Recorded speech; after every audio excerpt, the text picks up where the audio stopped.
forward looking, but retracing is backward looking. So now I'm here.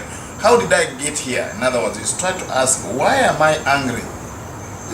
Okay, let's say you have fear, for instance. You have fear now. Then you start asking, why am I afraid? Then you start to find, I'm afraid because of aversion. Aversion, anger, that's why I'm afraid. Then you ask yourself, why am I always having aversion, anger? Then, because of attachment. And then you ask, why am I always attached to my ideas, to my views, my way, no byway, you know? The people like that, everything is their way, not the other way. So then the people are attached. Then why am I always attached? Then because of ignorance. Because of ignorance, that's why you have attachment. And why you always have attachment? I mean, this ignorance is because you are paying unwise attention. You are paying unwise attention to the situation. And then why am I paying unwise attention? Then that's where the situation where the chicken and egg, what is first? Is the chicken or egg? So is ignorance first or unwise attention first? So you don't need to go into that into the chicken and egg story. So that would be enough to cut down the momentum of your fear, because you are actually trying to find the roots of the problem. You can start anywhere. Let's say, why always I'm having anger? Then very sooner or later you find out that because you have desire. Desire is bipolar.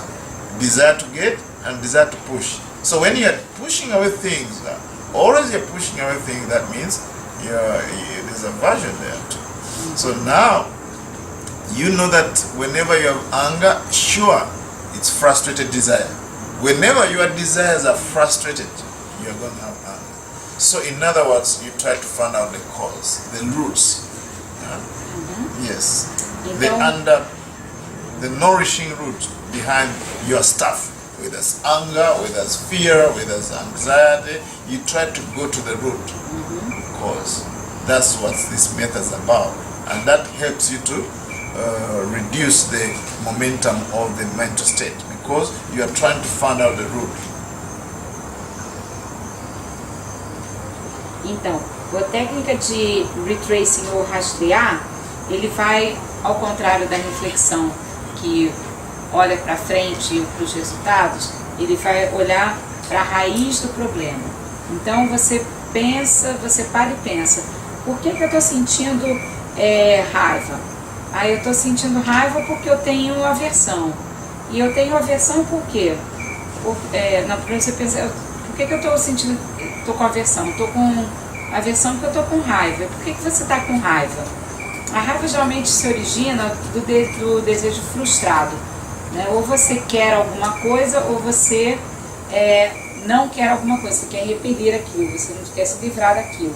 Então a raiva também está muito relacionada ao apego. E o apego, de onde vem o apego? Se você pensar de onde vem o apego, você pensar, é o meu problema, é a minha situação, são as minhas coisas. Então isso vem da ignorância.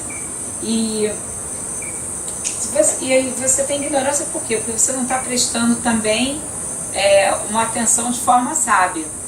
Mas aí você fica meio que num beco sem saída. Você fica naquela história do ovo ou da galinha. O que veio primeiro? Veio a falta de atenção sábia, a falta de plena atenção, ou veio primeiro a ignorância? Ele falou, isso aí não importa, vocês não vão querer se importar com essa história do ovo da galinha. Não importa quem vem primeiro. O que é importante realmente é você rastrear a razão daquilo que você vai estar sentindo, e você, fazendo isso, você já vai reduzir bastante a intensidade desses sentimentos, dessas emoções. Isso já ajuda bastante. According to the sutta, I think this idea, because they said here that he should give attention to stealing. You steal, that means calm the thought formations. Yeah, so that's the idea. Because when you look at the simile, they say just as a man walking fast might consider why am I walking fast? What if I walk slowly and walk and then he would walk slowly? Then he might consider, why am I walking slowly? What if I stand? And so on. I think read in your homework, read this discourse, and then the simile you will understand. So there's a kind of self-examination. When you are doing this kind of self-examination, what you're doing is more really stealing your thoughts. Instead of being on a roller coaster and get caught up in the thoughts, at least you are trying to kind of find the road, and then the thought will lose grip, they will lose momentum by actually self-examination and retracing backwards. Então ele deu símile aqui de você utilizar, para você praticar essa técnica, você fazendo a técnica do retracing, do rastrear, você vai estar meio que tirando o foco da sua atenção dessa raiva, desses sentimentos intensos que vão como se fosse uma montanha russa. Você vai começar a reduzir a intensidade disso, porque você vai estar ocupando a sua mente, ocupando seus pensamentos, em rastrear de onde é que aquilo surgiu. E isso vai reduzindo a intensidade dos pensamentos em montanha russa. Aí no Sutta, o símile que tem é como se fosse um homem que estivesse andando rápido. Aí de repente ele se pega andando rápido e fala, mas por que eu estou andando rápido? Aí ele começa a andar devagar. Aí ele está andando devagar e ele começa a pensar, mas por que eu estou andando devagar? Aí ele resolve ficar em pé, ficar parado em pé. Então é dessa forma que você vai reduzindo a intensidade. Está andando rápido, se pergunta por quê, começa a andar devagar, se pergunta por quê, você para em pé. É dessa forma que funciona a técnica do rastreamento. These 5 methods, remember, one after the other, so don't skip gears. According to Sutta, if one doesn't work, you have to apply the second one. It's not like the first 5 I gave. This one, if one doesn't work, you got the second. You got like that. Remember that. Tá. Então ele também está explicando que a forma de utilizar os métodos desse Sutta é como se você estivesse mudando de marcha. Se uma não está funcionando, você passa para outra, não é assim um após o outro, não. Você está utilizando um, mas não é aquele não é apropriado, você vai e se utiliza do outro, não é uma sequência, não. So now you have a toolbox, that's good. Toolbox. Now the last method is called resolution. Make a resolution. So while other methods they use more wisdom power, this one uses more energy power, and then you use more of effort, all right? Willpower, let us say willpower. The last method uses more willpower. The other methods have been using more wisdom power. This is where you have to come with your will, all right? And will is very important. Actually, the will can move mountains, actually. So here you have to make a resolve. You make a resolution that I'm not going to make anger my master. In other words, I'm not going to allow fear to lead me.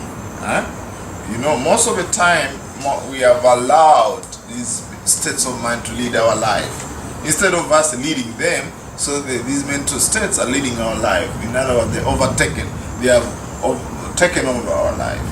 So we have to make a resolve to arouse all energy we have in order to overcome a certain mental state, whether it's anger, desire, fear. So we make a resolve, make a strong resolve.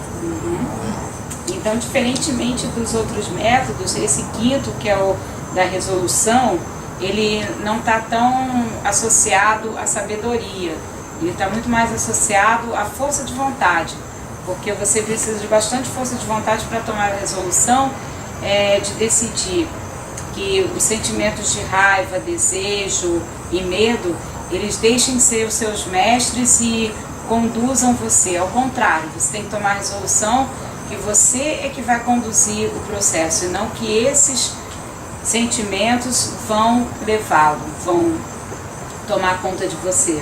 E envolve bastante força de vontade, mas a força de vontade pode realmente mover montanhas. Okay, here's a simile which is a little bit kind of contrary to what the Buddha taught. But the very thing that the Buddha discouraged to do, they appear here in the simile. One has to be very careful though, because this is a very teaching the Buddha, I mean the very thing Buddha practiced. I mean the Bodhisattva, before he became a Buddha, he used to practice like this.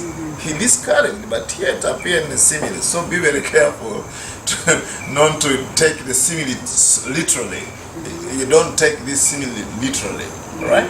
Let me explain that first. Yeah, please. Então ele vai agora falar sobre o símile desse quinto método, mas ele falou para a gente tomar bastante cuidado para não levá-lo literalmente, porque é um símile estranho, a gente tem que tomar cuidado, porque ele meio parece que contradiz tudo que o Buda ensinou antes, tudo que o Buda ensina, mas ele praticou dessa forma quando ele era um Bodhisattva, né?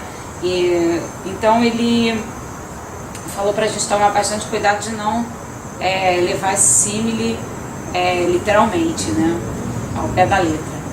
Okay, here's this method is they say that if we are giving attention to, I'll come to the simile later, but let me connect it with what the explanation is here.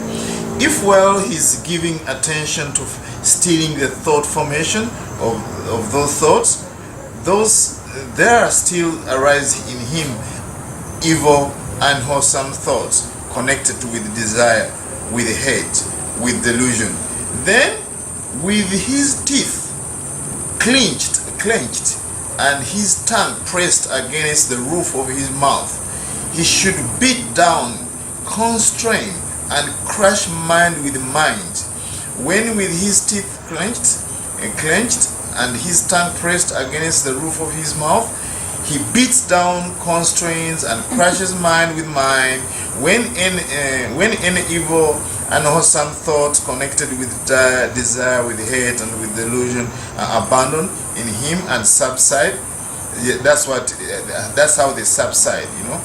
With the abandoning of them, his mind becomes steadied and so on, as we have already seen. And then this is simile. Just as a strong man might seize a weak man by the head or shoulders and beat him down, constrain him and crush him, so too when with his teeth clenched and his tongue pressed against the roof of his mouth, a bhikkhu beats down, constrains and crushes mind with mind. His mind becomes steady, internally quieted, brought to singleness and concentrated. In other words, all this tantamounts to effort, resolve, make a resolution, right? So this practice the Buddha actually used them, Bodhisattva. He used to breathe in and hold the breath until blood comes out of the ears and cry. So that's why I said don't take it too literally, because at some stage in some suttas, I think Arya Pariyaya Sutta, the Noble Sage, the Buddha actually discouraged this kind of practice. It doesn't lead anywhere. But all the same, we can use effort and willpower to overcome these negative states of mind. Because actually there's so many techniques actually. I just looked at the time is running out. That's why I want to stop here. Because the Buddha say this discourse, if you really do these 5 techniques very well, you'll be able to be a master of your mind. You become a master of your mind. So with that, I wish you good luck to master your mind. You become a master of your mind. In other words, you'll be able to think what you want. Today, let me think about loving kindness. Today, I'm going to think about that. How about that waking you one day and then you say, I'm going to think about loving kindness. So I think that would be wonderful. So think about Tash. 5 methods and you can eat. You know, the thoughts is the food for the mind. Did you know? The thoughts are the food for the mind. As we feed, today we ate good food for the body. So when we learn how to practice like this, we'll eat good thoughts. Organic. Organic thoughts. The camouflage, organic food, eh? No, this kind of fertilizers and all this bad food, fast food, which makes your health slow, This we are going to start to eat. We have a menu of the thoughts. Today we can eat about loving kindness, compassion, thoughts, Entendeu? Ok, please tell me. Okay. Então, ele leu aqui no Sutta que enquanto o bico está dando atenção ao processo de acalmar a formação dos pensamentos através daquele outro método, né, de rastrear, né, se mesmo assim nele surgem pensamentos negativos ou malévolos, né, relacionados ao desejo, ódio, a delusão, então com seus dentes rangendo e pressionando a sua língua no céu da boca, ele deveria bater, conter e apertar a sua... Crush é espremer, né? Crush. Esmagar a mente com a sua mente. Então, com seus dentes rangendo, sua língua pressionando o céu da boca, ele bate, contém e esmaga sua mente com a mente. Então, qualquer pensamento não saudável relacionado ao desejo, ao ódio, à delusão, são abandonados nele e subside. Como é que eu traduzo isso? Cisvai, né? Então, abandonando esses pensamentos, sua mente se torna internamente estável, quieta, focada e concentrada. Aí ele dá um símbolo meio bárbaro, né? Assim como um homem forte vai dominar um homem mais fraco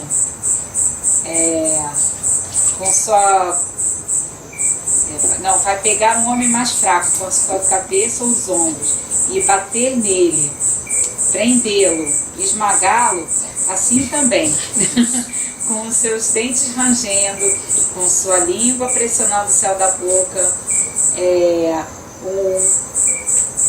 um bico também abate, contém e esmaga sua mente com a mente. Aí a sua mente se mantém internamente estável, quieta, focada e concentrada. Bom, ele falou que através desse quinto método, você se torna o mestre da sua mente. Então, esse sutta é muito importante porque ele dá para você as ferramentas para você fazer isso. Você se torna o mestre da sua mente, você começa a alimentar sua mente com pensamentos saudáveis. Aí ele fez é como se você mudasse o seu menu. Em vez de você ficar se alimentando com fast food, né, com junk food, você começa a se alimentar de comida orgânica, né? Você muda o menu da sua mente. Então você vai começar, assim que você acorda, você vai pensar: hoje eu não vou pensar em raiva, hoje eu vou pensar em uma bondade. Então é como se você estivesse dando essa comida orgânica para você mesmo, e dessa forma você se torna cada vez mais poderoso, saudável e bem, né? Que é isso que todo mundo realmente busca.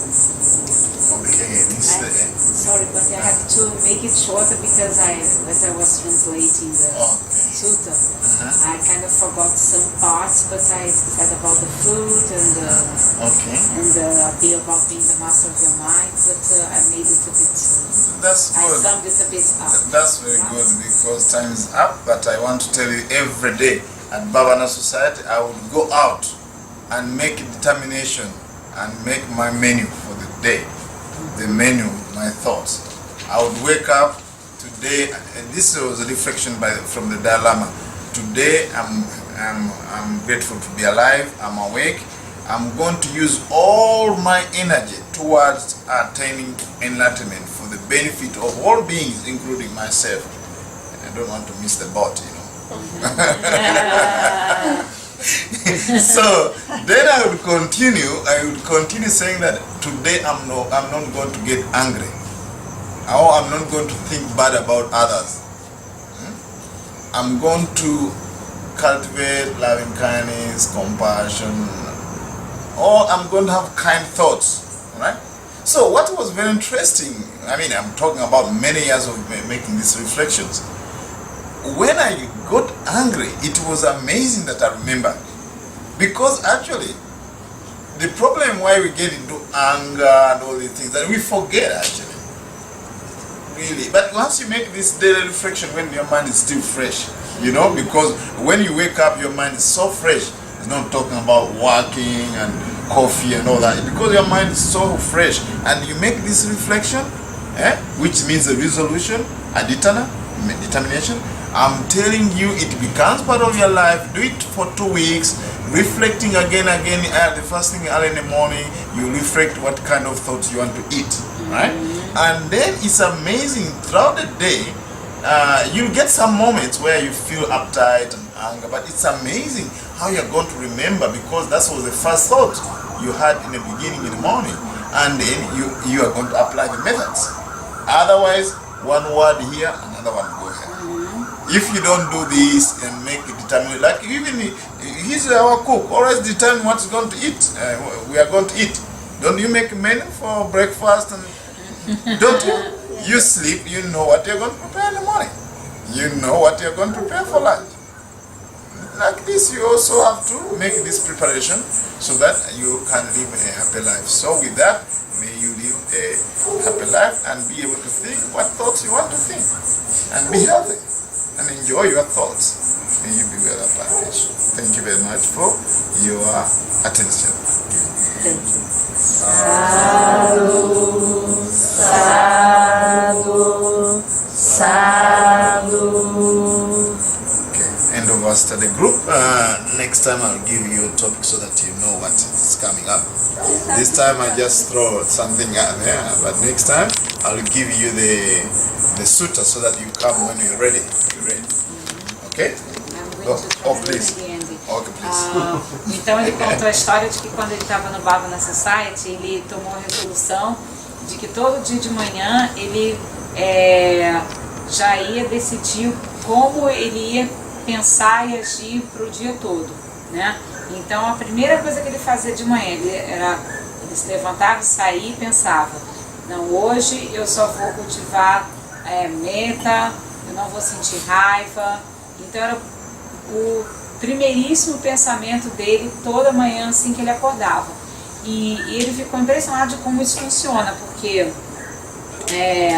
ao longo do dia, mesmo que ele viesse a sentir raiva e tivesse maus pensamentos sobre as outras pessoas, ele se lembrava daquele primeiro pensamento que ele tinha tido de manhã, e ele podia, não, peraí, está surgindo esse pensamento, mas não foi isso que eu decidi. Eu decidi que eu não vou ter isso hoje.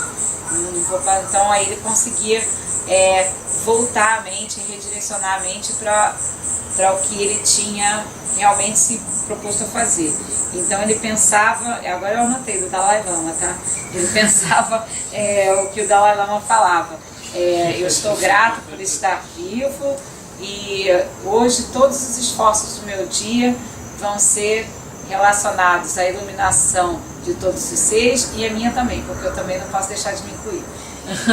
Então ele decidia isso e passava o dia inteiro contendo isso em mente, e realmente funcionava, porque quando outras coisas surgiam ele conseguia voltar. E ele sugere que nós façamos isso também, e assim a gente possa estabelecer um menu saudável para nós todas as manhãs. Como ele prepara o café da manhã. Assim como a Olga, né? Também quando ela vai dormir, ela já sabe o que ela vai servir no café, no almoço. Jantar não tem. There's no dinner. Mas, então, da mesma forma, ela também já vai dormir sabendo, né? Ela já vai dormir sabendo, e nós também. Easiest part. Tá bom? Ok, tá bom. Só eu queria comentar uma coisa, pessoal, sobre o que ele falou de praticar a meta todo dia, né? Todo Enquanto dia. a gente está fazendo as nossas atividades, praticando meta, ele falou que na neurologia, era por causa do que acontece que é assim, nosso cérebro podia ser considerado como várias estradas, né? Tem várias estradas, assim, que são as sinapses e os neurônios, né? Aí, a sinapse onde passam mais carros, que são os pensamentos, são as estradas que vão ficar mais largas e mais fáceis de passar cada vez mais carros, né? Então, a gente quer que, onde que esses carros passem, né? Nas estradas benéficas para nós e para os outros seres, ou nas estradas que levam aos becos escuros e abismos, né? Então, é isso que acontece no nosso cérebro, explicando mais neurologicamente. É igual exercitar um músculo. Tu exercita um braço para que esse fique mais musculosinho. A mesma coisa com os neurônios. Would you like me to translate? I what she understand said? most of it, but Oh. 50% I understood about neurons. Yeah. Yeah, but help me the next 50. 50 I could Yes, figure out. because you said that the Meta and the how it s- helps yeah. to synapses. That's to, right. Yeah. So it's like the roads in our brains. The more you practice that, the broader these roads in our brains are. So the cars will pass more easily through those good roads rather than the other ones which lead us to the abysses and dark sides. And it's like exercising the muscles of our arms. If you want to make it stronger, you exercise it. So we can do the same with our minds and roads inside the brain. Yes, good contribution, because I saw her even doing like Yeah. that. So as I tell people, these are spiritual muscles. Actually, the terminology in neuroscience is that it's like this. Neurons that wire together, they fire together. Neurons that wire together, they fire together. That means anytime when you practice metta, you wire your brain.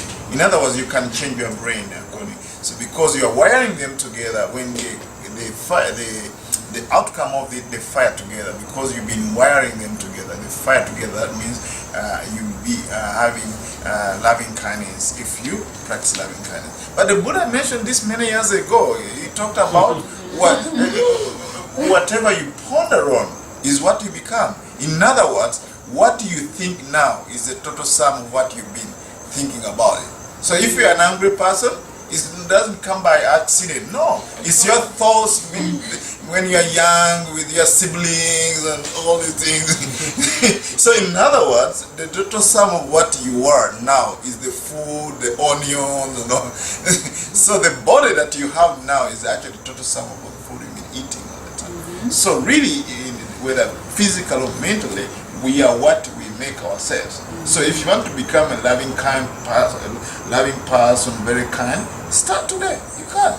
Down the road, after 1 week or two, you'll be a kind person. If you want to be an angry person, you can still make. Not much effort. With little effort. Because the mind always inclined towards an awesome. It's already in the Dhammapada that it's very easy for the bad to do bad, you know. Anyway, thank you for your contribution, and next time we'll have a session because now we lost time. Time ran very fast. I'd like to have such contribution like that, feedback from you, because we're all learning together. That's very good contribution. And I like to make this very interactive, not me speaking and you listening. No, I want also to hear what's going on from you. So next session, be ready to also to contribute what you think about emotion management techniques. Okay, I'll have this translated. Please. Então, ele That's the fala- last thing. That's the last thing. The last one. The last one. Because our friends have to go around there. Então, baseado no que ela falou, ele deu aqui uma frase muito boa.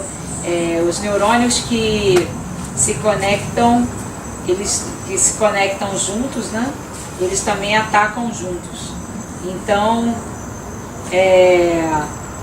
se você, só para complementar mesmo o que ela falou, então, se você está treinando os seus neurônios para reagirem de uma certa forma, eles quando for necessário, eles vão ser ativados daquela maneira, né? Eles já vão estar treinadinhos juntinhos para agirem daquela forma.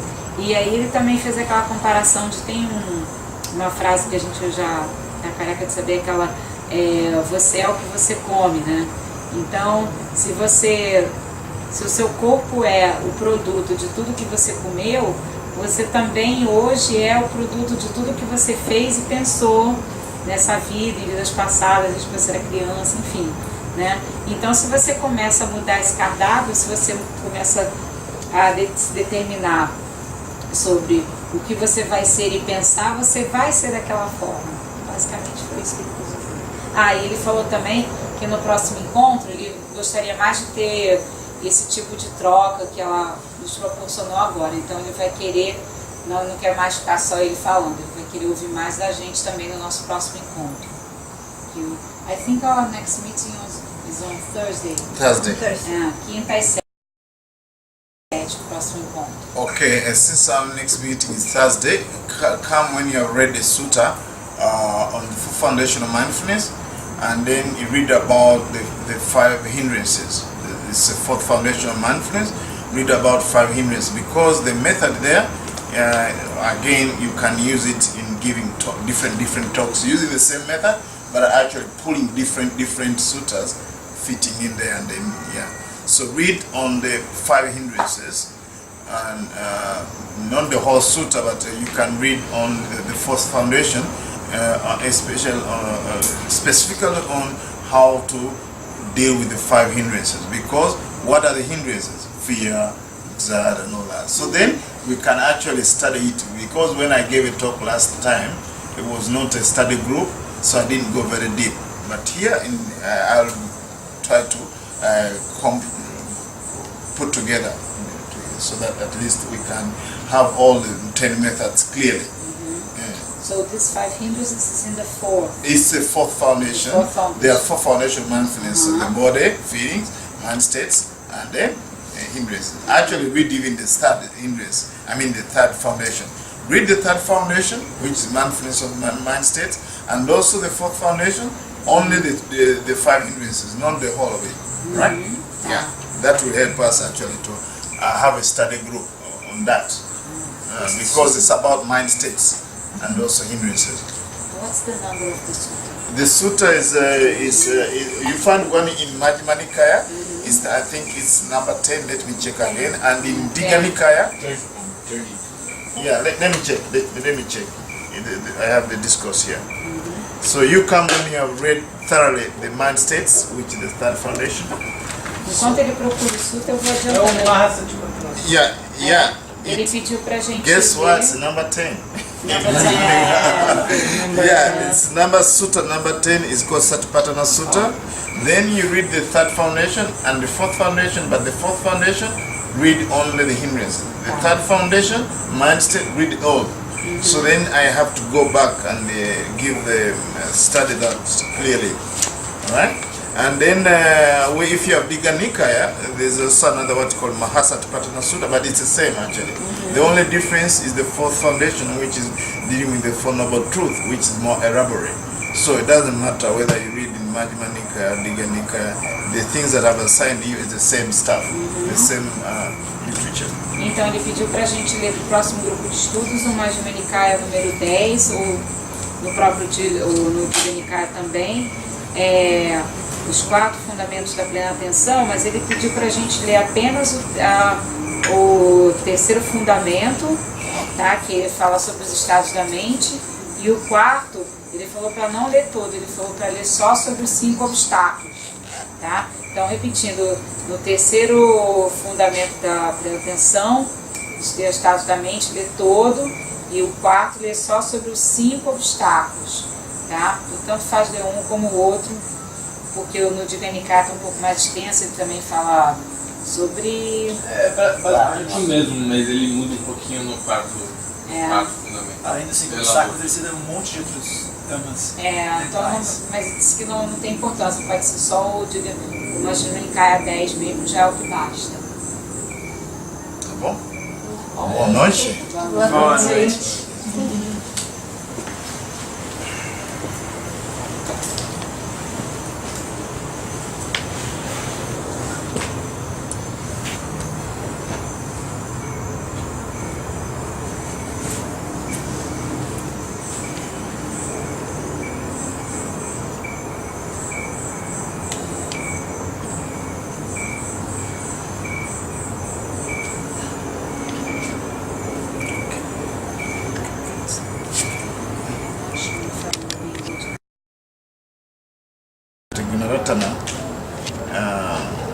trained us to study the discourse, the suttas, are very, very important.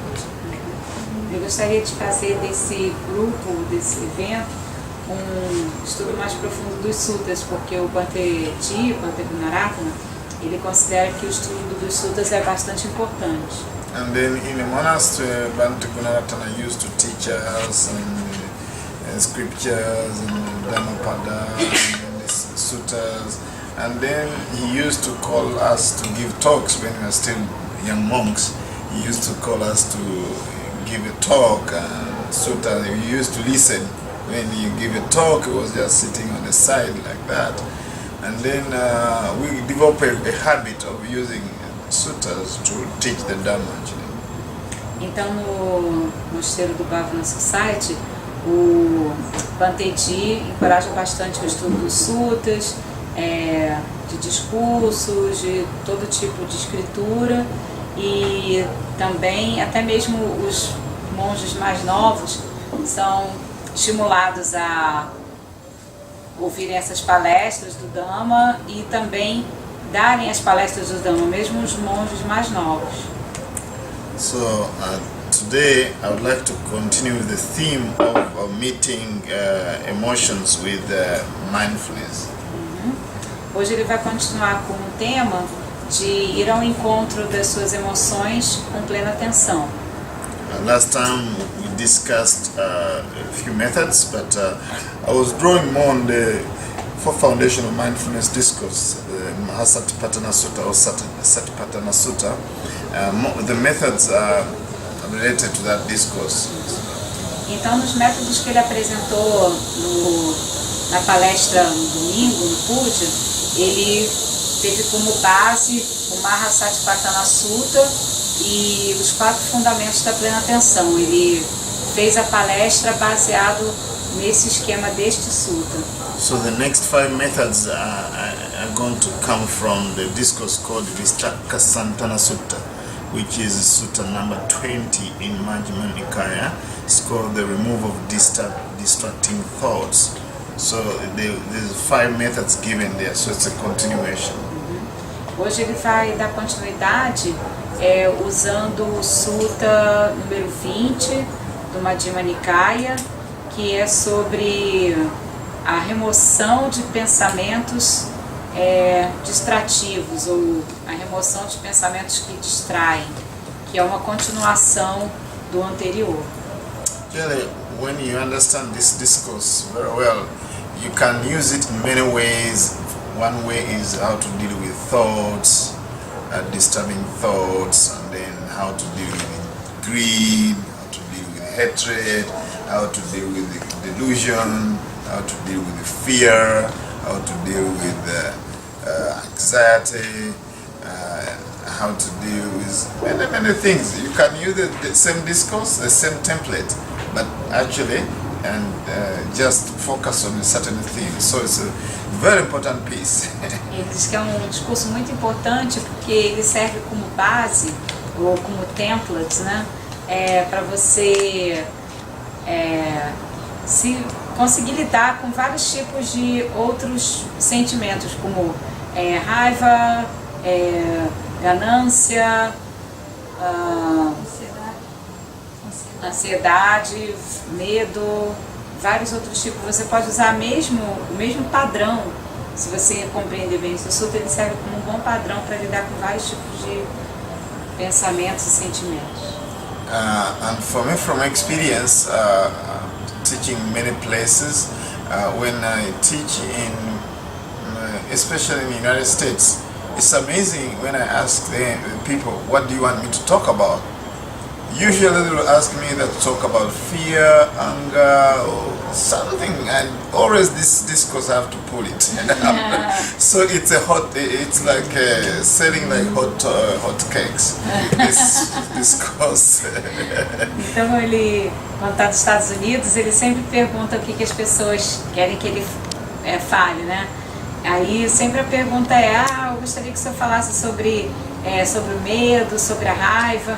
E ele acha que esse sutta é bastante útil, é bastante importante, e usá-lo é assim, igual a vender bolinhos quentes, assim, porque Sai, vende como água. Yeah, actually, when I go to teach in some places where I teach, more often, I don't want to give the same topic. I don't want to give the same talk. I want always to change. But the approach I use is, okay, please tell me what I want me to talk about. It's always, again, people asking the same thing. Then I have to give the same thing again. So it's amazing that people have the same problem, then the next month the same problem, Então, assim, ele como ensina em vários lugares, né, ele está sempre também querendo mudar um pouco o tema. Mas não importa onde ele vai, ele pergunta para as pessoas sobre... Aí ele usa esse artifício, assim, de... Ah, e aí, o que vocês querem que eu fale, né? Aí, só que as pessoas sempre perguntam a mesma coisa, sempre sobre medo, sobre raiva, então ele sempre tem que voltar a falar sobre as mesmas coisas, porque as pessoas têm os mesmos problemas em lugares diferentes. No próximo mês, se ele voltasse lá, seria a mesma coisa, então é sempre assim. Actually, it happened about the story how I became a monk, how I became a Buddhist. People are asking the same question again and again until I wrote a book. Anytime they ask me the question, I just give the book. E também perguntam como é que ele se tornou budista e depois monge, aí ele já até escreveu um livro, então quando perguntam isso, ele já dá logo o livro e pronto. Okay, now this discourse I found out how people can remember it is I put the R's, they are called 5R as in red. These are the 5 R's, the R is in red, how to overcome difficult emotions like fear and aversion. So we are going to discuss and see how other sutras related to it we are going to see today. 5 methods. Então ele vai hoje falar sobre os 5 métodos de lidar com essas emoções e elas vão estar relacionadas a 5 R's no rato, né? Então são 5 R's e ele vai abordar esse sutta através desses 5 R's e também relacionando este sutta a outros. Okay, as an overview, the first R is called replacement. The first R is replacement. When you have anger, you have to replace it with the metta, loving kindness. So it's called replacement. So you replace the opposite, is substitution. So whenever you have anger, different kind of anger, so you substitute it with metta. If you have cruelty, you substitute it with compassion. If you have greed, you substitute it with generosity. When you have confusion, then you substitute with wisdom. So it's just very simple. Substitute with the opposites. Então o primeiro R está relacionado à palavra em inglês replacement, que pode ser traduzida como substituição, né? Então você substitui sentimentos, pensamentos e emoções negativas pelo seu oposto. Então se você está com raiva, você substitui a raiva com o pensamento de metta.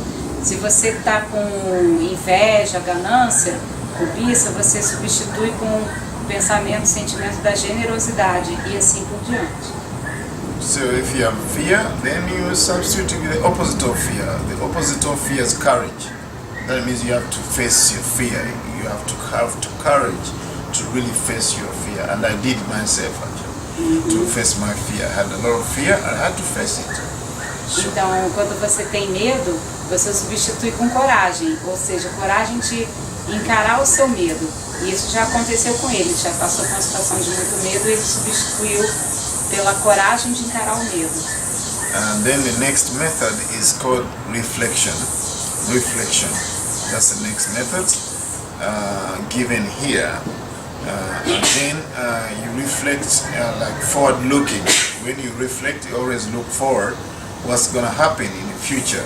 So that's also a very effective method when you are dealing with difficult emotions, and I will teach you how to reflect actually, using different sutras actually.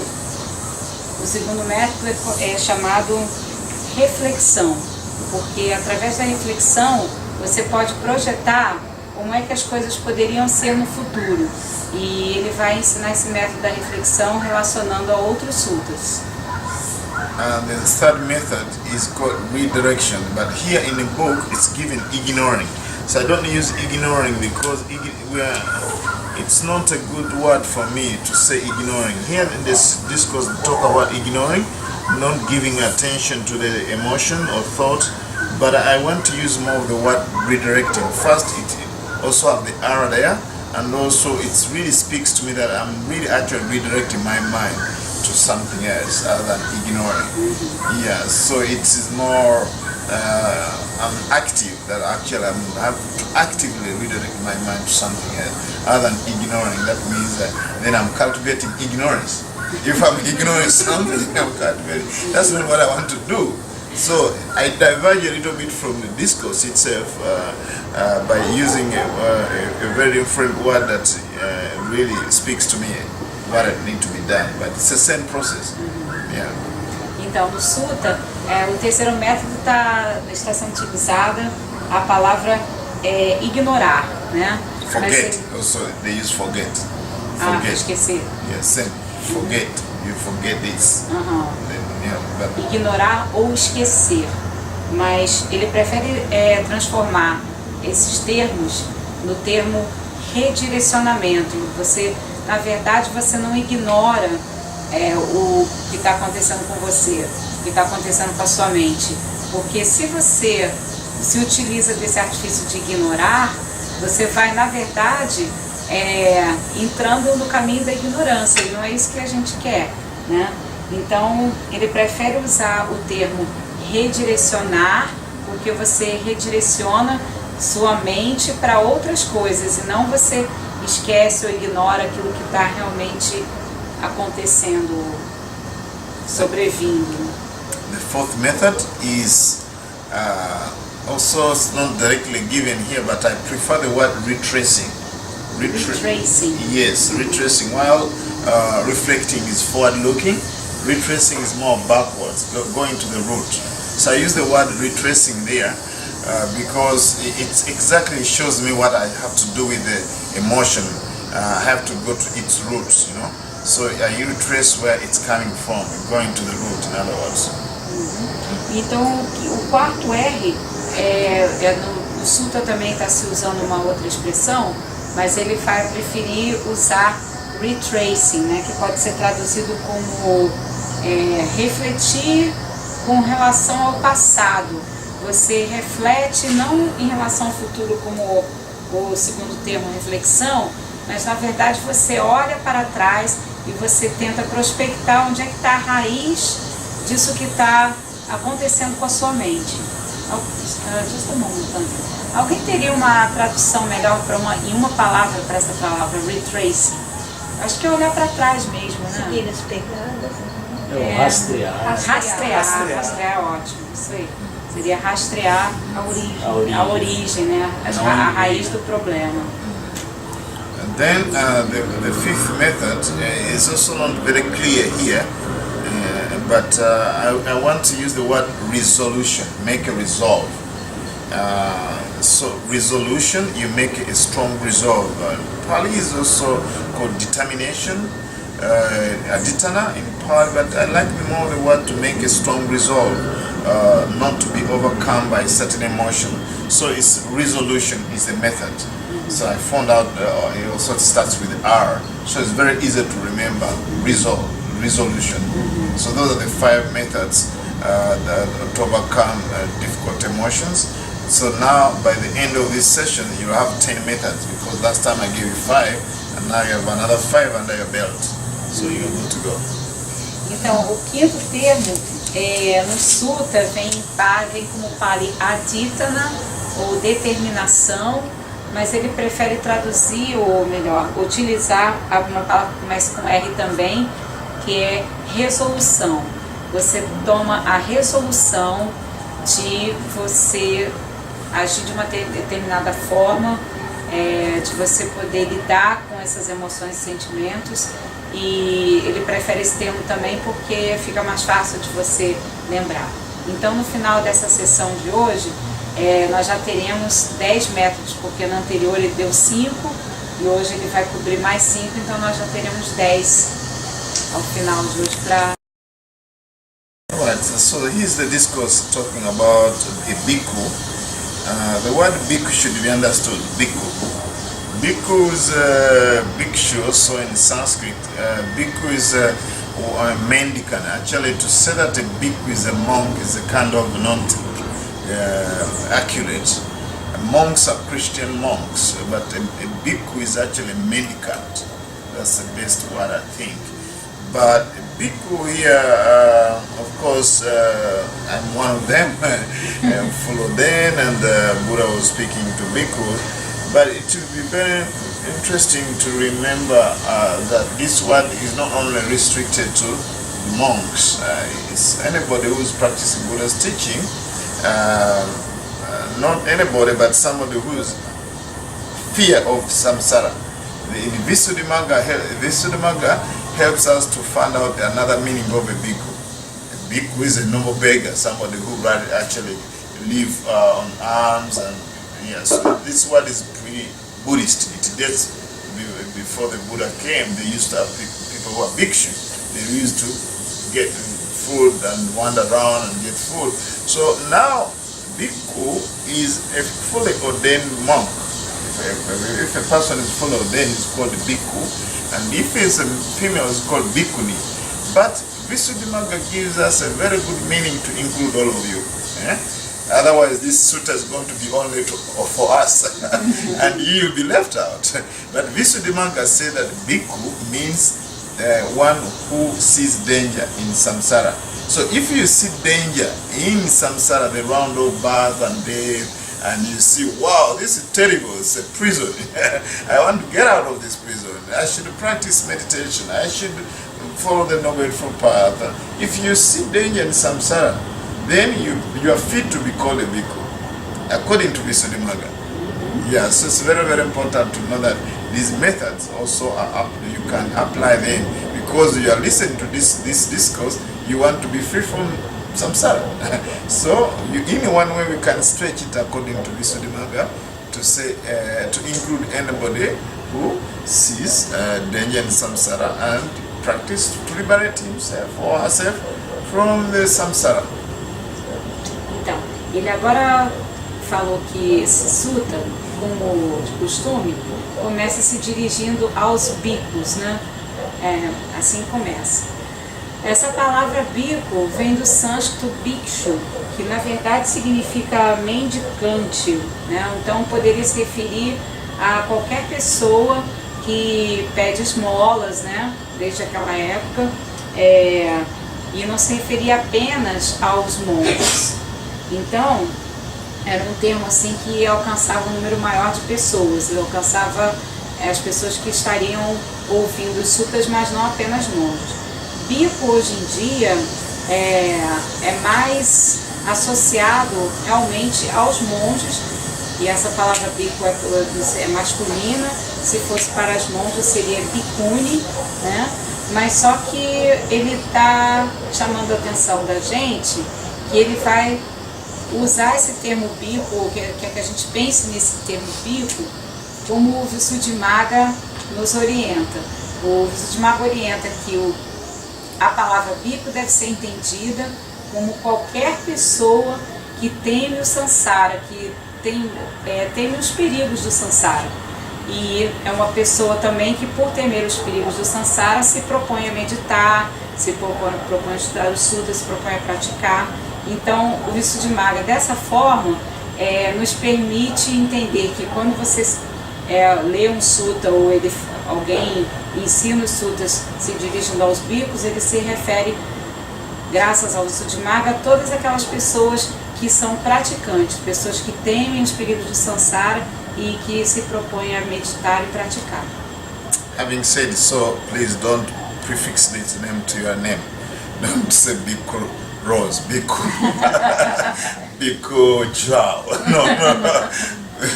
Bhikkhu biku atu. No, don't do that. But you know that this teaching is applicable to you because you see danger in samsara, okay? And don't overstretch. Então também não exagerem e saem por aí colocando bico na frente do seu, auto-intitulando um bico, né? E coloquem bico na frente do seu nome, tipo bico Rose, bico Arthur, bico João, não. Também não exagerem, né? Mas vocês podem entender que quando se usa a palavra bico, vocês estão se referindo a vocês nesse sentido, mas sem exageros, por favor. Okay, because when a bhikkhu is pursuing the higher mind, from time to time, he should give attention to 5 signs. What are the 5? And those I've told you there's 5, so we're going to go one by one, right? Okay. So, yeah. Would you like me to translate this? Yeah, Okay. so we're going to- At the beginning you said bhikkhus whenever... Bhikkhus, when a bhikkhu is pursuing the higher mind, The higher mind. yes, from time to time, he should give attention to 5 signs, basically, as methods that I've given. Então o sutra começa da seguinte forma: bhikkhus, todos aqueles que estão em busca de uma mente superior devem prestar atenção a 5 sinais ou aos 5 métodos que ele agora vai explicar. Okay, so when he gives attention to unwholesome thoughts connected with desire, with hate, with delusion, abandon when, in other words, when somebody gives attention to these signs. Here we have to distinguish between what's the word, what's wholesome and unwholesome, because most people don't know what the Buddha talks about, kusala and akusala. So before we go to these methods, let us distinguish what's kusala and akusala, wholesome and unwholesome in English, because it has to be very clear. The distinction has to be very clear. May I? Yeah, please. Então no comecinho, o Buda já vai mencionar sentimentos, sensações, atos saudáveis ou não saudáveis, que em inglês sai como wholesome e unwholesome, e que vem do Pali kusala e akusala. E ele falou que é importante distinguir bastante bem essas palavras, porque às vezes são geradas confusões com relação a esses termos. Ele vai explicar.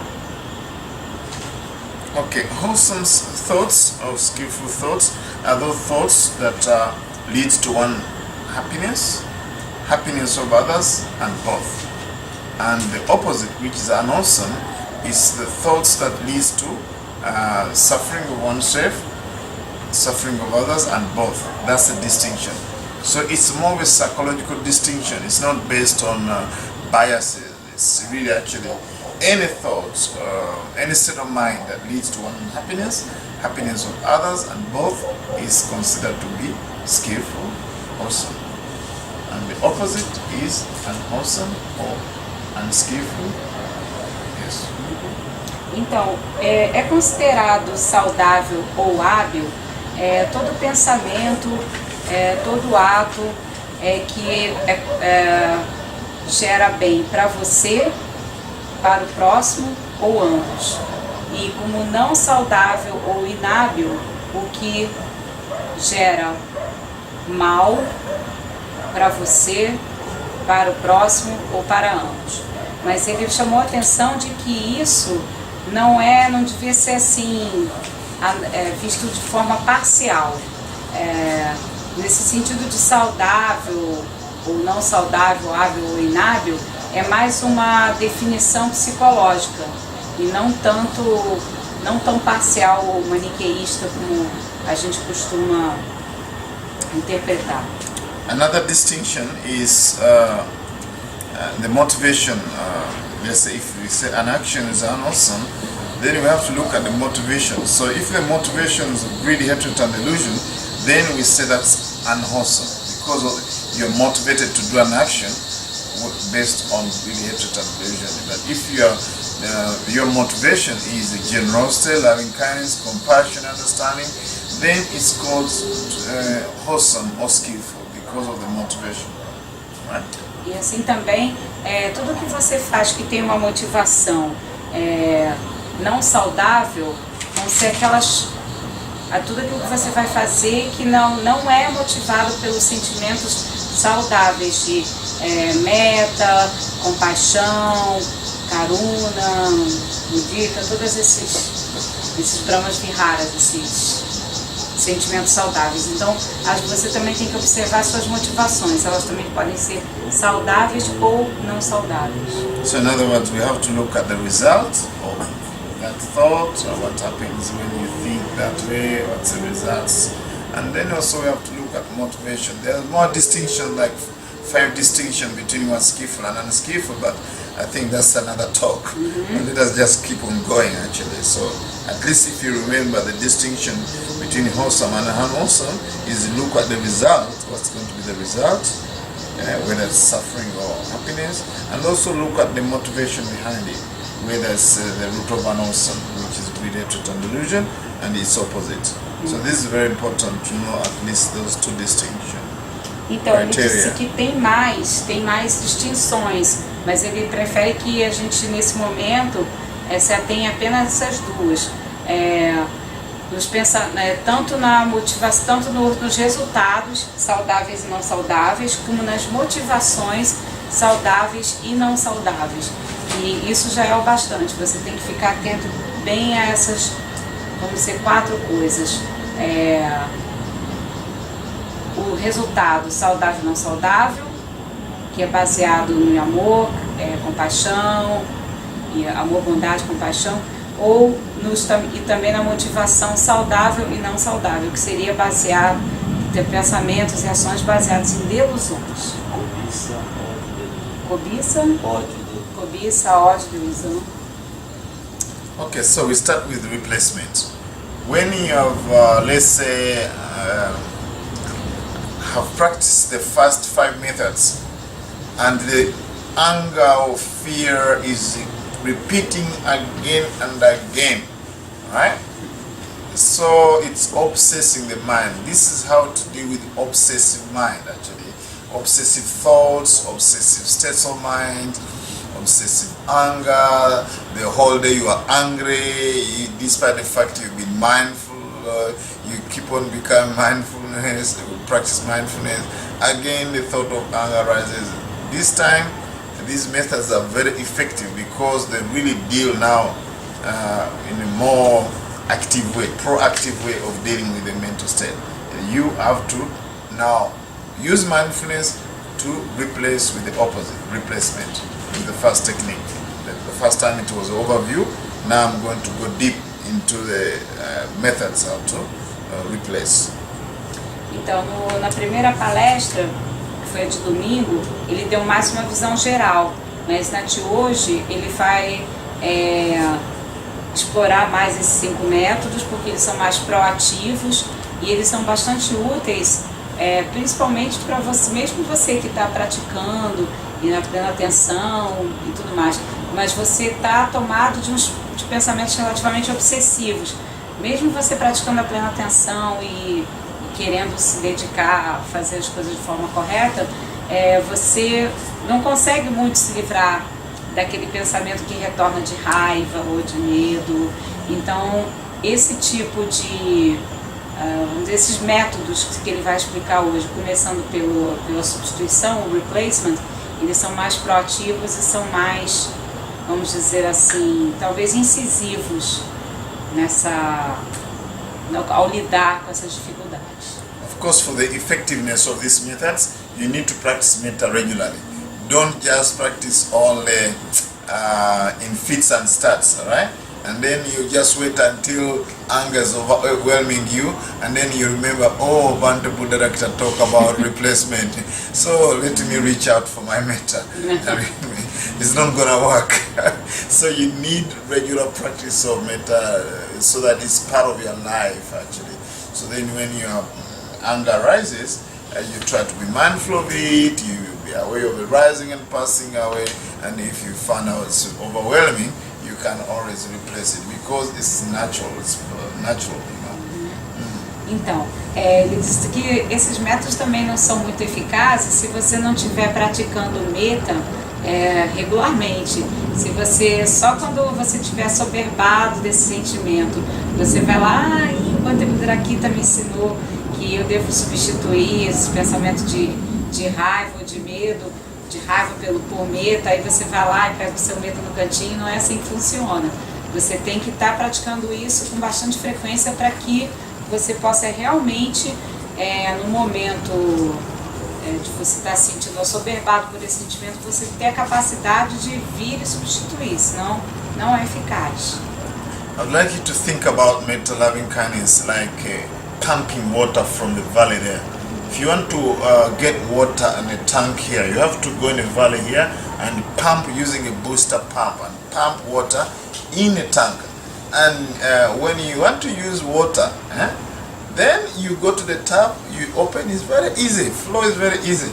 But if you want to get water and then you start going down, it's going to take time, and yeah. But if you have pumped already enough water in the tank, going to your room to get a little bit of water to drink, it's very easy. You just turn the tap, But if you never pump water there, you go there, there's no water, then you go down, and by the time you go down, you are tired, you are thirsty. So practice metta every time when you are driving, before you sleep, in daylight, so that when you have emotion hijack, it's very easy. Very easy. You send metta, you will be smiling actually to yourself how before you were hijacked with anger or fear or whatever. But now, since you've been pumping already water, enough metta, then you can send metta very easily actually.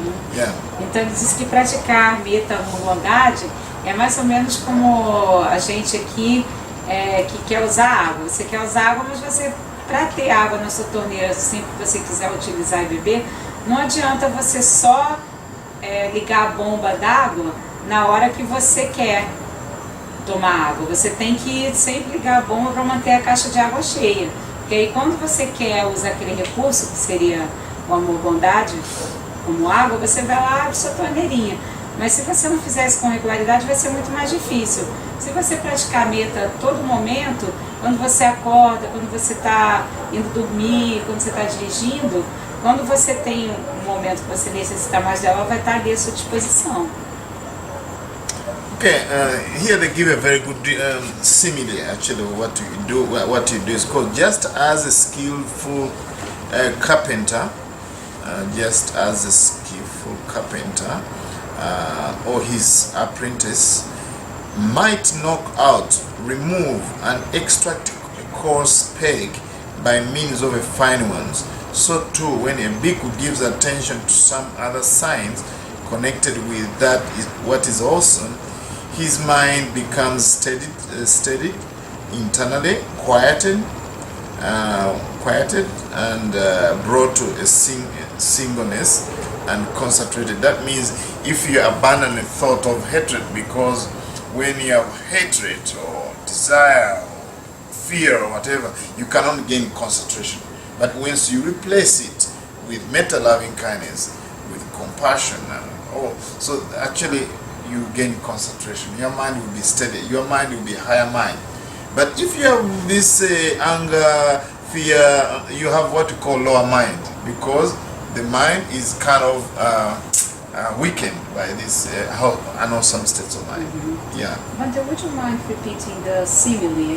The simile is just as a skillful carpenter or his apprentice might knock out, remove and extract a coarse peg. You know a peg? A peg is something like this. Yeah, this is a peg. So if you want to, let's say this is old one, dirty and old. So if you want to get the old one, you have to get a new one and then remove the old one. The same thing, replacement. You're replacing wholesome thought. You are replacing this unwholesome thought with wholesome thought. So that Buddha used a very beautiful similes. What you do when you want to remove old peg, PEG. So you have to get a new one and then you keep on doing this, because this is stronger and this weak because it's old. Yeah, so that's what we call replacement. Okay. Yeah, that's what the Buddha used the first. Simile is also very beautiful actually. In fact, when we go to the fifth method, it's the simile is going to help us to see what, I mean to even the fourth and fifth. The simile is going to help us what we do. So it's very good to follow this discourse also with similes so that you can understand. Sometimes the words cannot deliver the message, then you can go to the simile and see what the Buddha was trying to say. Então ele disse que esse primeiro método é bem explicado pelo símile do aprendiz, do carpinteiro e seu aprendiz, né? Que quando eles querem remover, agora eu não sei a tradução para prego, eu entendi, mas eu não sei traduzir. É prego? Ah, na época não tinha prego, eram uns Porque tem uns palitinhos. pegs que são de madeira também. É, isso que eu pensei. Tipo, carpinteria japonesa, sabe? Ah, é. O Japanese carpenters use pegs a lot Yes. more than us. Yes. Yes. We don't know the name in Portuguese for peg, but anyway, so He I can can... help, he É um knows. tipo de prego. How Eles também does- usam assim, por exemplo, se você está montando uma barraca, né? Você usa para segurar. Ah, estaca? Estaca. É, está. Ah, tá. Então é isso. Pino também. né? Pino. É, Sabe Então, steak. mas então, quando o símile seria traduzido da seguinte forma: quando um carpinteiro, seu aprendiz, quer remover um pino que está velho, né, que já não está bom, de um pedaço de madeira, ele tem que vir com outro melhor e mais novo para poder substituir o velho. Então ele disse que esse símbolo é bastante útil para a gente, quando se não lembrar de todos os ensinamentos, pelo menos quando você quiser lembrar do método de replacement, de substituição, tenta lembrar desse símbolo, que é como um carpinteiro que vai tirar o prego velho que não serve para mais nada, prego não, o pino velho que não serve para mais nada, usando um novo. E ele diz que esse símbolo é bastante importante porque se você não está acostumado a substituir esses pensamentos velhos de raiva, de má vontade, se você não está acostumado a ficar fazendo isso, você acaba sendo meio que afogado, sufocado por eles. É por isso que você tem que fazer isso com uma certa frequência. So now, when we are growing up, nobody told us to do this. Whenever we got angry, always people told us to react. Right? Either they ask, go and beat him, go and beat her. So we have old habits. So I think really bringing in new habit of having to use a new peg to get out old peg it speaks to what we've been so much used, our habits of always acting out of anger and make even more compounded, so it's a very effective method. I found out to be very effective always to replace. Ele considera esse método da substituição bastante útil porque desde que a gente é pequeno, a gente é ensinado a se alguém faz uma coisa ruim para você, você reage, dá o troco. Mas não é bem assim. Da forma que a gente deve praticar, você deve, na verdade, começar a substituir essas coisas negativas pelas positivas. Ou saudáveis, as não saudáveis pelas saudáveis. E é uma coisa que não é muito fácil, né? Porque não foi assim que a gente foi treinado, mas é um método muito eficaz, ele já pôde se dar conta disso, que funciona realmente muito bem. I recommend before you start meditation always to use this method. When you develop a higher mind, that we start meditating, you start always, may I be well, happy and peaceful. So you send loving kindness, metta, because even when you are not actively angry, actually our mind is negative bias. According to neuroscience, our mind is already negative bias. The brain is a negative bias. Yes, because of our, according to neuroscience, that we lived so many years in the bush there with the lions and everything. There was no building like this, so our mind is always doing like this, sensing danger all the time. The default of the mind is always to scan for danger. So actually, when you go to meditate, you may feel okay, but actually the default status of the mind is actually negative bias. So that's why it's in order to correct this neurological imbalance, you always, before you start breathing in and out, start sending metta, loving kindness to yourself, to others, and all beings, so that even unconsciously, if you are not aware of this mental state, at least you can deal with it in a the very beginning, so that next, when you're meditating in the middle of meditation, if it comes up, you can always remember to apply this method, either being mindful of it or substitution. It's very important. That's why it's called protective meditation. You need to protect your mind from being tormented by these negative states of mind.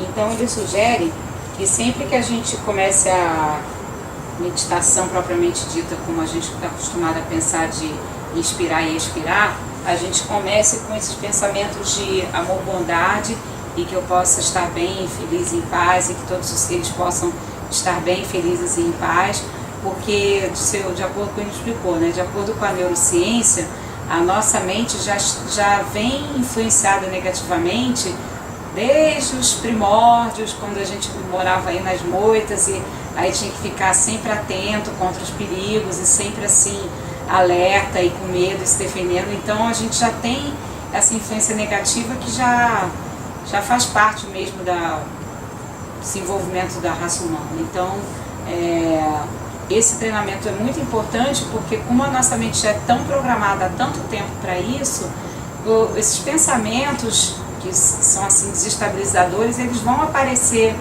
no meio da meditação. E uma vez que você já começa a meditação, ou mesmo antes, né, com amor, bondade para você e por todos os seres, é muito mais fácil você retornar a isso e reestabilizar a mente durante a sua prática. So, not specifically mentioned in this discourse, but other discourse say that if you have anger, you send metta. If you still have anger, you send compassion. If you still have anger, you can always practice equanimity. So, in that follow-up, you can actually deal with anger. You replace it with metta. If still anger arises, compassion, then equanimity. Suppose, let's say, somebody make you angry and all these things. Every time this person make you angry, you send metta, it worsens. It makes even worse. Oh, may you be well upon peaceful. Then you feel even more angry.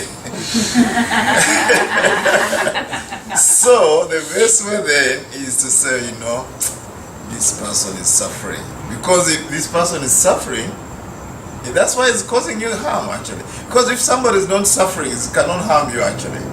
Because somebody is suffering, maybe didn't have enough sleep and many other things people are facing actually. So then you start saying, may you be free from suffering and scolded. Then you send compassion, compassion. So, and if you send compassion, it will be, actually it's, anger will subside, because when somebody is hurting me, I just say, oh, this is very sick. This person is sick. Even when he's healthy, I know that he's sick. And then that is easier to deal with send compassion. Then anger reduces. Failure to which, compassion, equanimity. That means that will come later on. How to reflect on love karma. This is their own karma, it's my own karma. So this is very important. Not specifically mentioned in the sutta, but you should know that this is another discourse talking about how to replace anger with metta, then compassion. If metta fails, then compassion. If compassion fails, then equanimity. Então ele está dando aqui uma dica que não está nem nesse sutta, mas que depois ele falou primeiro sobre metta, né? Então tá, aí você começa a ter o sentimento de raiva e começa a emanar metta para as outras pessoas ou para outra pessoa. Só que mesmo assim, mesmo que você esteja emanando esse sentimento, pode ser que as pessoas fiquem até com mais raiva de você e possam revidar com mais força ainda, e aí você começa a não dar conta só com metta, né? Então nesse caso, se só metta não está dando conta da situação, você já deveria utilizar compaixão, porque aí você vai começar a pensar assim, não, essa pessoa ela está agindo dessa forma porque ela está em sofrimento, porque se uma pessoa não sofre, ela não vai agir dessa forma, ela não vai ter raiva, ela não vai ser agressiva com você. Então você tem que sempre pensar, não, se ela está com raiva é porque ela está em sofrimento, então você se utiliza da compaixão para poder vamos dizer assim, acalmar, dominar a sua raiva. Geralmente isso funciona, mas se mesmo assim não der certo, aí você já passa para praticar a equanimidade, que também, aí que ele falou, que realmente não está nesse sutta, mas tem um outro sutta que fala bastante sobre isso, que você, através da equanimidade, você se lembra que cada pessoa é dona do seu karma e que aquela raiva que essa pessoa está sentindo e está transmitindo para você é um karma dela, não é o seu karma. Então aí você também tem o recurso de se lembrar da equanimidade para poder controlar essa situação desagradável. But also the way how you say also you replace is also very important. Let's say if somebody made you angry and you have a lot of anger, so you just start say, oh, may you be well up and peaceful. You get more angry, so you have to know the methodology actually, how to do it. This how to do. This, at least this works for me. So when I send metta to somebody who is really pushing me, rubbing me the wrong way, pushing the buttons always, and I get angry. So this is what I do. I send metta to myself, to my friends, to all beings in the entire world. I send metta to all beings. I send metta to piranha, to anaconda, everything, wild elephants in Africa, everywhere, every animal, wild animal, dangerous animal, and then I put them at last. It works. Because if I have loving kindness to anaconda, then it should be very easy to send metta to the difficult person. But if somebody made me angry and I say, may you be well up and peaceful, I see them with a smile making me angry and again and again, I get even more problematic, very problems. So it's very, very important also to actually know how to send this. Because when you read the sutta, that's why it's very important to study. If you read the sutta, it doesn't have these things. You need to discuss and share our experience, and if you have more experience how to deal with anger, please throw it. We have a time to what we call Dhammasakacha to discuss. Maybe you have more methods, but I'm sharing methods that work very, very effectively. Right? Yeah, very effective. So don't immediately send metta by replacing metta with anger by saying, oh, may you be well upon peaceful. No, try to start with yourself because you are the one who is suffering. And then to the friends and build enough metta. After you have enough metta under your belt, and then with all beings, and then you send a difficult person. Entendeu? Entendi. Então, ele falou o seguinte, que você também tem que saber emanar metta pelas outras pessoas. Então não dá para começar por você emanando metta para uma pessoa que está sempre te perturbando. Pelo menos é assim que funciona para ele. Então ele explicou como é que ele faz. Ele primeiro começa emanando metta para si próprio, depois para os seus amigos, depois para todos os seres, para as piranhas, para as anacondas, para os animais perigosos na África, porque se você consegue ter metta até pelos animais mais perigosos na África, aí você vai conseguir colocar por último essa pessoa que está, colocando você nas tamancas, assim, então está te perturbando demais. Você faz essa sequência, porque realmente não é fácil você começar mandando metta só para essa pessoa. Então vai primeiro para você, seus amigos, seus parentes, as pessoas que você gosta, passa para as pessoas e seres mais difíceis e por último você emana metta para essa pessoa. E aí ele também comentou que por isso que é bom estudar os suttas, porque não adianta você só chegar e ler o sutta. Você tem que discutir com outras pessoas, porque se você não conversa, não tem essa troca que ele chamou de Dhammacakka, conversa, troca do Dhamma, você não vai desenvolver todos esses métodos para aplicar os ensinamentos. Por isso que é importante. E ele falou, se vocês tiverem outros métodos, por favor, manda ver, conta aí como é que vocês fazem, porque é sempre útil. Essa troca é importante. I said Dhammasakacha means Dhamma discussion. No, Dhammacakka. Non Dhammacakka. It's Dhammasakacha means Dhammasakacha. No, Sakacha. Sakacha. Yes, Dhammasakacha. Yeah, means discussion. Dhammasakacha. Can you spell it out, please? Okay. Dhamma, okay. Yeah, no problem. Dhamma, you know. Yes. Sakkacha, S-A-K A-C-A. Dhamma Sakkacha. AC. Dhamma Sakkacha. Discussion. Discussão. Yes. Por isso que é importante a discussão. Okay, now let's go to the next method. It's called replacement. Next method is called replacement.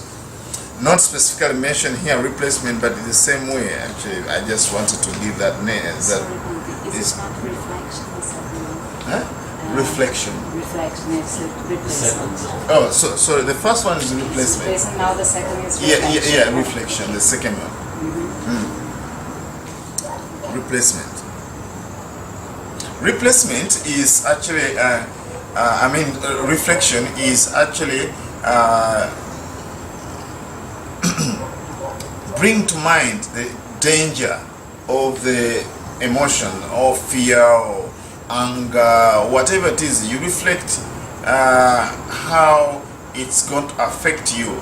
It's like when you are driving a car very fast, and then you look at the hill and you see a traffic police, and then you are driving, you have an appointment to work, you're driving very fast. And Brazilian, I had a live driving. I was one time in Sao Paulo. Wow, those people drive very fast. Now, okay, I'm aware of the police, they check the speed limit, so you drive very fast.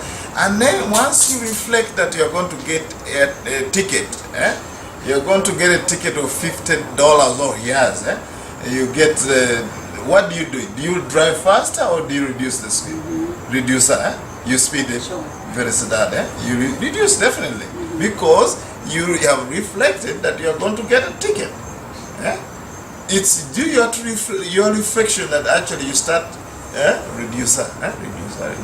So even though, even in our practice, meditation, when you have fear, when you have anger, you reflect on the 3 Ds. You remember the 3 Ds. The first one, danger. The second is defilement. And the third D is degradation. Again, I'm borrowing from another sutta, because this sutta doesn't say this. Now I'm getting from another suttas and to try to remember what kind of reflection you can make. The first is danger. Even the Dalai Lama said that anger is 1 letter less of danger. You know, when you have anger, if you put D, that's danger, peligroso. You know, but now you remove, it's just anger 1 letter less of danger.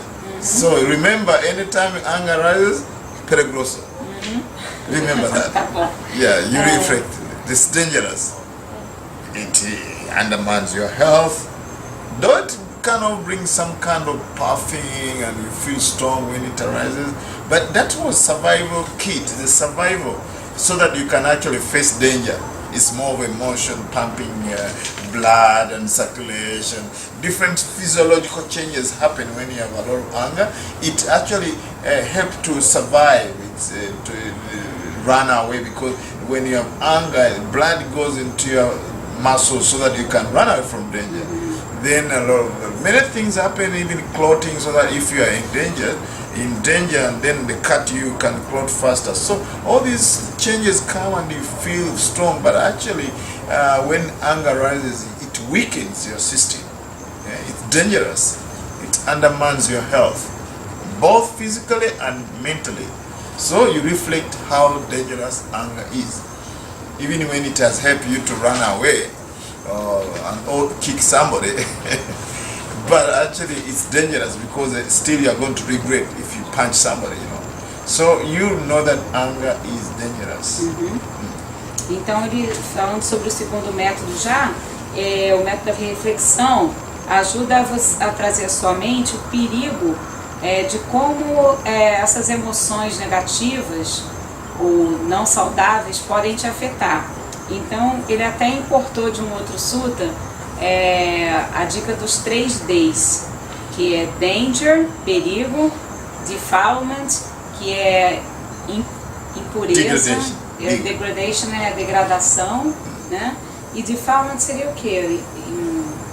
Impureza. Defilement é impureza, né? Então D de danger, perigo. D de emporcalhamento é perfeito. D de defilement, ou impureza ou emporcalhamento. E D de degradação. Se você lembrar que a raiva vai afetar você dessa forma, e aí também o Bante costumava dizer que a diferença em inglês da palavra danger para anger é só você tirar o primeiro D, né? Então a raiva é perigosa.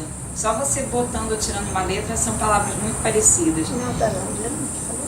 Oi? Dalai Lama? Foi Dalai Lama ou Gandhi? Dalai Lama, sorry. Actually, I was going to tell her, it's good that you know, because also I listen. Bom copyright. Então Dalai Lama falou isso. Tem que anotar o autor. Aí ele falou aqui que, bom, isso se deve ao quê? Já analisando assim, mais a parte fisiológica, né? A raiva, de certa forma, pertence ao nosso kit de sobrevivência, porque quando você está com medo e está com raiva, você se arma para se defender. Então, naquele momento, você se sente forte, mas isso é uma ilusão, porque, na verdade, com o tempo, isso vai minando, se você sente isso com frequência, isso vai minando a sua saúde, né? Porque você tem aquela descarga de sangue, talvez adrenalina no seu corpo, que naquele momento vai te dar essa impressão de você estar forte, poderoso, mas com o tempo isso vai prejudicando a sua saúde de várias formas. Ele não falou isso, eu vou colocar um parênteses aí, tipo assim, deve também dar pressão alta, essas coisas, né? E é o que ele falou, na verdade você se sente forte, mas esse sentimento e essas reações mentais e físicas, com o tempo elas vão te enfraquecendo. Então é bom sempre lembrar disso. Eu cheguei a falar que esses 3 Ds vêm de outro sutta. Okay, defilement. Anytime you give in, anytime let's say anger rises and you act out of it, then it creates more strong mind state next time. Let's say for instance, if let's say today you are 10% angry, and then you react, you hit somebody, you insult them, then you are making it stronger, so that next time the same situation happen or similar situation happen, you are going to have 20%, in other words. So in other words, any moment of anger strengthens another moment of anger, so that it defiles the mind. Anytime anger rises, greed arises, fear arises, any of the unskillful states of mind arises, and then you are unable to be mindful of them or deal with them, it creates stronger, the strength in there, the momentum, so that the mind is defiled. So that's why we say anger, fear, all that defiles the mind. It becomes defiled. Mm-hmm. So when you reflect like this, when anger rises, I'm making my mind dirty, more dirty, then you can give up. Because at the end of the day, you are the one who's the receiver. If anger rises and you act on it, next time you are going to even become more angry. When desire rises now and you become hooked, next time you have more degree of desire. So it defiles the mind. That's what they say. It defiles the mind. Então, a raiva, o medo, o desejo, todos essas emoções, elas emporcalham a mente. Então, se você hoje está 10% raivoso, por exemplo, aí passa aquela situação, mas depois, se outra situação similar acontece, você, além daqueles 10%, você vai ficar mais raivoso ainda. Então, com o tempo, essas coisas vão se acumulando e vão progressivamente sujando a sua mente, emporcalhando a sua mente. Isso acontece tanto com relação à raiva, como ao medo, como ao desejo, porque o desejo também, você hoje tem certo nível de desejo por alguém ou alguma coisa. Depois, quando isso volta, você vai permanecer cada vez mais apegado e grudado naquilo. Então, a tendência é só aumentar, e é dessa forma que a mente vai progressivamente se emporcalhando. So degradation, anytime let's say you have anger, your status is degraded. That means, let's say you get angry and then you act out of it. So people will start looking at you in a low grade. You know? They are not going to hold you in higher esteem because you cannot manage your thoughts, you cannot manage your mind. You always lose what you call temper. You lose temper. You fly off the handle, you know. So then people who sees you and your family, your friends, they are going to look at you with a low esteem. They say, no, I don't want to associate with that person. When you come, they go the other side. So they don't want to face you because you're always a very uptight person and all that. But if you have loving kindness and compassion, people, they always want to associate with you. Right? Even animals, actually, they want to associate. So the degradation, it degrades your status. Então, a degradação também acontece da seguinte forma: você se deixando levar pela raiva, você vai se degradando no sentido que as pessoas vão percebendo que em qualquer situação você está sempre muito tenso e logo perdendo as estribeiras, então elas não vão querer se associar a você. Elas vão te olhar assim, elas vão ter baixa estima por você, elas vão te olhar com um certo desprezo, né? Então quando você aparece, digamos, num lugar, numa festa, ninguém vai querer ficar perto de você, elas vão se afastar. E é dessa forma que a raiva vai degradando você perante os outros também. Ele falou até os animais, se você é uma pessoa que pratica amor, bondade e não a raiva, até os animais querem ficar próximos, né? Mas se você é uma pessoa raivosa, nem mesmo animais gostam de se aproximar. Então é por isso que você deve refletir sempre sobre esses 3 Ds, né? Porque eles vão trazer consequências para você não boas, né? Não saudáveis. Regarding reflection, I'm going to give you homework here. So the sutta before that is called Veda Vitaka Sutta, which means 2 kinds of thoughts. You need to reflect along those 2 lines, 2 kinds of thoughts. The Buddha actually did the same reflection.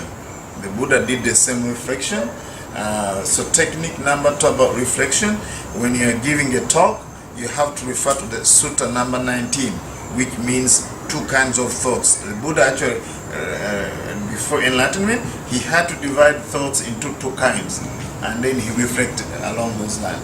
Alright, this is your homework. 19, Majjhima Nikaya? Yes, Majjhima Nikaya. It's the sutta before the Vitaka Santana Sutta. Vitaka Santana Sutta is sutta number 20, the other one is number 19. So then when you are giving a talk or when you are practicing, remember that discourse, and then it answers the technique of reflection. How do you reflect? That's discourse.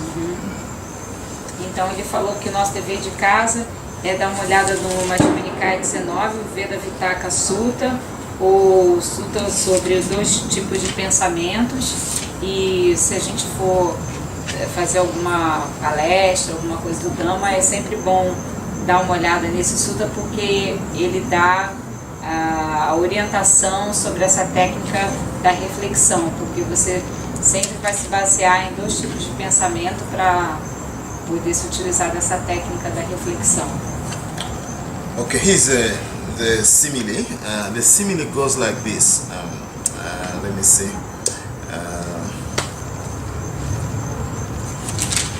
The simile. The flight, maybe. Okay. Same division. Okay, here's a simile. Just as a man or a woman, young, youthful, and fond of ornaments, would be horrified, humiliated, and disgusted if the carcass of a snake or a dog or a human being were hung around his or her neck, so too when a bhikkhu examines the danger of thoughts, his mind becomes steadied and internally quieted, brought to singleness and concentrated.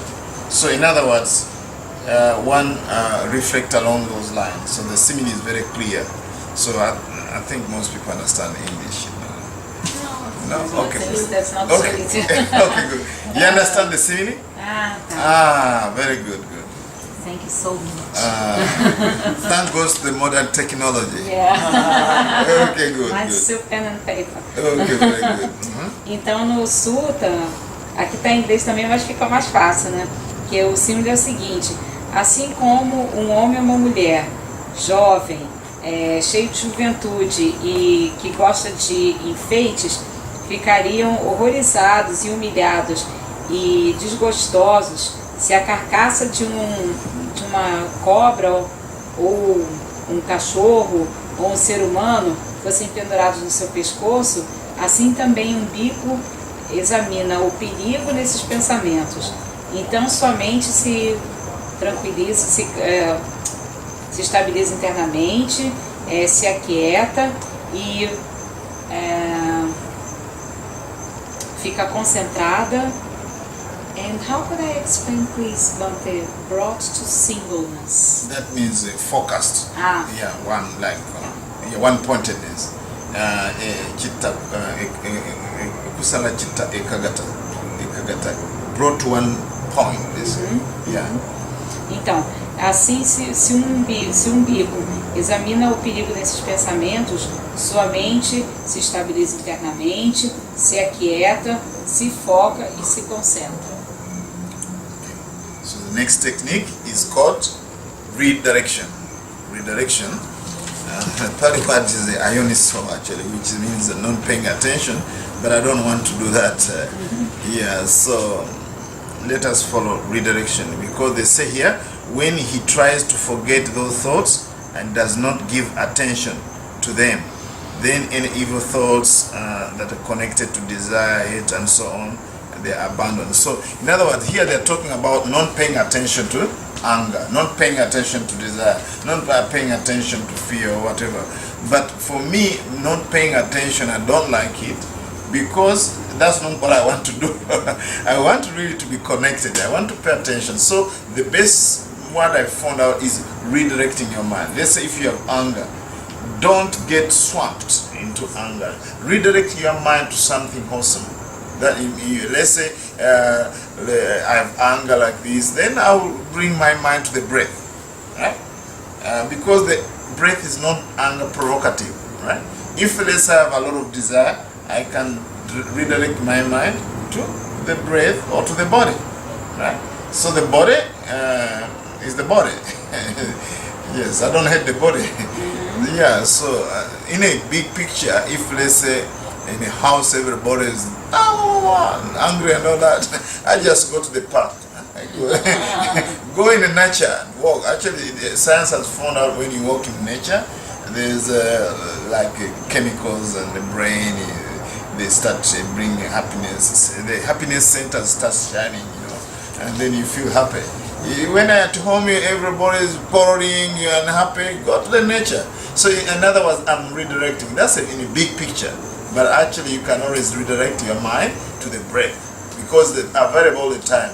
Because if you were to go to the park, parking, very far, it's too long, but just come to the breath, Always whenever there's something, take a deep breath like this. So I call it redirecting, other than ignoring the breath. I'm not ignoring, but I'm really with the understanding that I change the scene, and then we come to something neutral.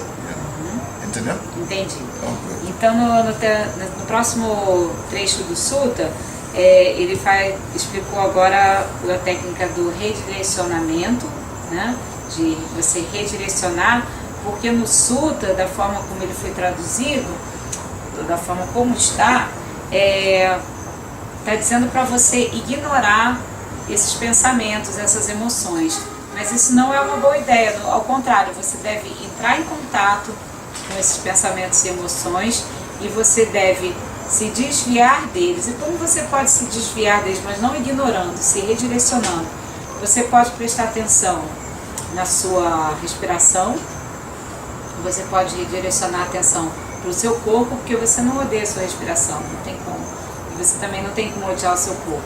Assim como também, se está todo mundo falando, gritando, brigando em casa, você também sai, vai dar uma volta no parque, porque quando você sai para dar uma volta no parque, eu achei tão bonitinho que ele falou, o centro de felicidade começa a brilhar, né, no seu cérebro. Eu achei bem legal isso. Realmente, quando você está num ambiente ruim, você sai, vai para o parque e tal, porque a sua mente começa a se clarear, né? Mas nem sempre você pode fazer isso, nem sempre você pode sair. Então você se volta para o seu corpo e de qualquer maneira também para a respiração, porque ela está ali sempre disponível, e dessa forma você vai não ignorar o que está acontecendo, mas você vai encarar isso e vai redirecionar a sua mente. Take a break, in other words. You take a break. If everything is just going haywire and all that, take a break. Change the scenery, change the situation. Go and start digging, do something else. Yeah, then by the time you come back, you have more energy. More energy, you are ready. Actually, it's amazing. Once you come back, this is called buying time, actually. Physiologically, once you buy time, actually the sympathetic nerves and antipathetic nerves and sympathetic nerves actually come back to rest, and then actually you are not in high gear to be angry. Actually, it serves purpose. It's not just like take a break. No. Actually, when you buy time, you have this nervous system takes time to come back to normal, and then you are no longer angry. It works actually. Yes. Isso muito Physiologically, biologically, it has any importance actually. Então ele falou o seguinte: se nada disso funcionar, você realmente vai dar um tempo, porque você dando um tempo, né, você está, na verdade, ganhando tempo. E isso funciona no nível mesmo fisiológico, porque aí, Arthur, eu queria sua ajuda para traduzir. O que ele falou de simpático, parasimpático? Sistema simpático e parasimpático. Ele abaixa, né? Fica menos interativo. Menos agitado. O sistema simpático é o sistema de reação, né? Que é aquele que falou da adrenalina, da reação de medo, de raiva, quando você tem que se defender ou fugir de algo. E o parasimpático é a calma, vai, como ele falou, fazer voltar ao normal, estabilizar para poder ser mais efetivo.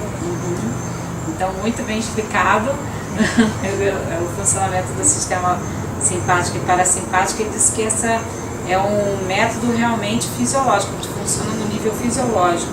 E... Mas ele já falou de a gente esperar um tempão, né? E... Just a moment, I forgot something which you said. Okay, no problem. Going back to that.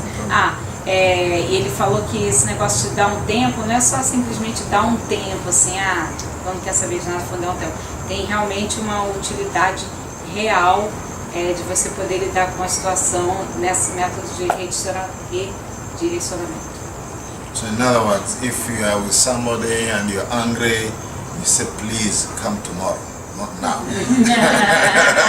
Sure, by the time you get tomorrow, it will be different, I'm telling you, because you buy time and you allow yourself time. You don't have to accomplish everything. You regret always. If you have to sort out everything when you're angry, you are going to really regret in your life. Try to buy time and know when it's time to do something, when it's time to postpone, and then everybody will respect, okay? You know, it's not now. Let us talk about this tomorrow. Yeah, maybe after a good meal, after a prayer, very relaxed. Yes, so it's much better. You'll be surprised how you can relate differently when you buy time. It's very important. It's more patience, actually, having more patience. Então, você tendo mais paciência e você ganhando tempo, você vai ficar admirado de como é que realmente as coisas funcionam. Então, você primeiro pode falar para a pessoa assim: olha, vamos conversar sobre isso depois, vamos falar sobre isso amanhã. Então você pode ter uma boa refeição, você pode ir à praia, e você vai ficar surpreso de como é que depois dessas estratégias você realmente consegue lidar com a situação, com as pessoas de uma forma bem melhor. E uma coisa que ele falou antes que eu tinha me esquecido, é que uma das coisas que você pode fazer é realmente vai fazer outra coisa, nem que seja, sei lá, cavar um buraco, distrai somente com outra coisa, faz mesmo outra coisa. É esse detalhe que eu tinha esquecido da parte anterior. Here's a simile here. Just as a man with good eyes, who did not want to see forms that had come within range of sight, would either shut the eyes and look away. Like that, so you get the message. So too, when a bhikkhu tries to forget those thoughts and does not give attention to them, his mind becomes steadied internally, quieted, and then brought to singleness, and then concentrated. Então, o símile que ele dá é o seguinte: é da mesma forma que uma pessoa que enxerga bem, mas vê formas desagradáveis, ela fecha seus olhos e se desvia o olhar, assim também o bhikkhu deve esquecer os sentimentos, emoções negativas, e aí poder lidar para poder lidar de forma hábil. Okay, the fourth method is called retracing. Retracing? Yeah, this method is not so clear in the book, but it requires some practice.